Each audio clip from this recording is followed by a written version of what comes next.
So I've never done a product review, but this is so aggravating that I want to make sure that I put that out there. And if you're considering buying this product, here are the reasons why I think it's a bad idea. I had problems in the installation. The motion sensor feature practically doesn't work. It's not reliable when you're trying to turn it on, and it turns all the lights after 60 seconds or so, even if you turn them on manually. So I was taking my shower, testing the feature out, and the light would go off. I would turn it back on, and after a while it would go off,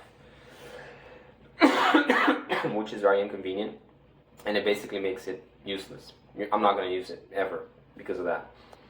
The fan doesn't exhaust well enough. The 80 CFM are not enough to exhaust the moisture out of my tiny little bathroom here. As you can see, it's not big at all, and the walls were still almost as sweaty as they were when I had no fan, because mine was broken before I installed this one.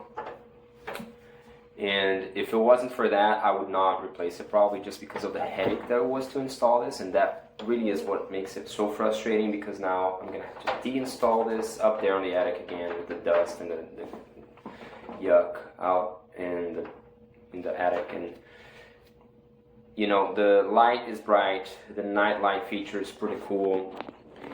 There is a dimmer. This is the touchpad that controls it, and this is the night light feature, which is pretty cool. You know, the dimmer function, you know, works well too. But the touchpad doesn't always respond, which is something else that I didn't quite appreciate. The fan is pretty quiet, and maybe if it's not a shower bathroom, it could work. But the main issue I had was during installation. There was a problem with one of the parts. And basically, when you have to connect the motor exhaust pipe part to the light, there's this connection that transfers the power over, and there's a male part and a female part. And I couldn't fit the male part in the female part because the opening, if you were looking forward to it, was bent inwards.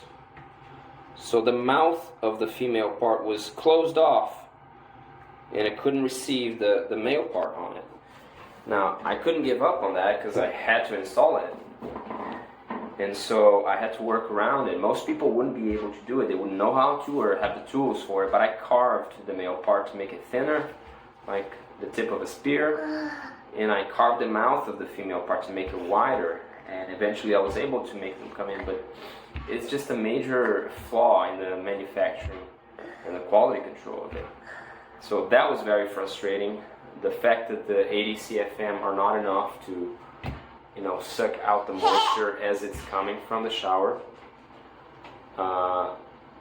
and the motion sensor being pretty much not functional. For those reasons, I'm super frustrated because I'll have to replace this stuff, and I don't recommend it. So make your decision.